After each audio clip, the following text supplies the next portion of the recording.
Prabowo ini seorang menantu dari Soeharto, presiden.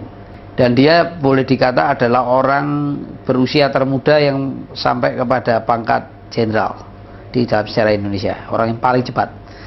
Dan memang karir dia panjang di Special Force ya, baik itu operasi-operasi di Timur Timur, operasi-operasi di Irian, operasi di Aceh. Tapi memang jejaknya memang cukup berdarah ya, dari operasi-operasi itu cukup keras di berbagai tempat. Sejak kasus penghilangan orang ini ada yang dihukum.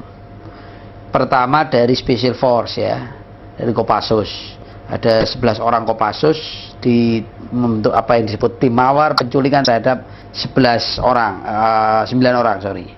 Tapi sebetulnya ini hanya scapegoat ya, ini kambing hitam karena mereka hanya pelaku operator di bawah, bukan pengambil decision untuk melakukan penculikan. Dan lagi mereka ini dilindungi untuk tidak bertanggung jawab terhadap mereka yang sampai saat ini masih hilang, padahal bagian dari operasi penculikan yang sama. Jadi mereka hanya dihukum karena menahan orang yang awalnya diculik kemudian sudah dilepaskan, ada 9 orang. Itu prosesnya.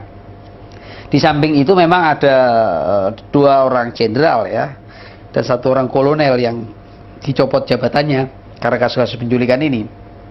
Letnan Jenderal Prabowo itu Pangkostrat, kemudian Muhdi itu Komandan Jenderal Kopassus, kemudian juga Kolonel Khairawan itu dari Komandan Grup 4 Kopassus. Tapi mereka hanya, kalau Prabowo hanya dicopot jabatan dan dipensiun percepat, sementara yang 2 ini hanya dicopot jabatan tanpa prosesi hukum. Itu yang terjadi. Dan jadi boleh dikata dalam kasus penculikan ini, substansi pelaku itu belum terjangkau. Motif penculikan masih dilihat sebagai individu-individu, bukan bagaimana rezim ini mempertahankan kekuasaan. Jadi kalaupun ada orang dihukum, tapi sebenarnya ini bukan satu proses hukuman yang benar itu.